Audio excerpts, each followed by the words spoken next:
القائد، الزعيم، قاعد ساكت بس مش فاضي، بيفكر، بيرتب، بيخطط، بيشوفك جزء من الخطة.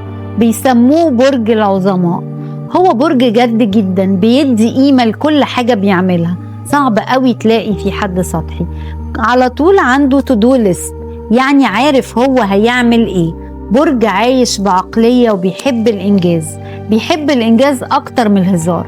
هو واقعي جدا وصبور جدا وبيصمم على النجاح جدا. عقلاني أكتر مما تتصور، بس ده مش معناه إن ما عندوش مشاعر. هو بس مش بيحب يعلق نفسه بحاجة مش مضمونة. انت بتحسه جامد بس قلبه طيب قوي، ولو وعدك ما تقلقش هيوفي، زي برج الثور بالظبط.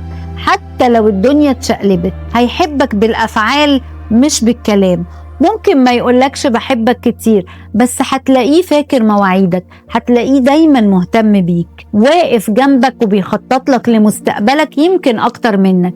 بس لو انت من الأشخاص اللي بتحب بقى التعبير بالكلام، مش ده البرج اللي هيريحك أبدا، لأن هو بيحب النجاح الفعلي، عايز اللي جنبه يبقى ناجح زيه.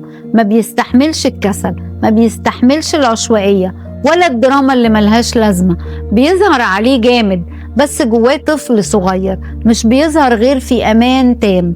ولما يحس إنه مش هيتكسر بيظهر الطفل اللي جواه. ما يحبش الناس تعرف ضعفه أبدا، بيقف مع الناس وقت ضعفها. وده في حد ذاته كفاية يقولك برج الجدي قد إيه أنت كبير.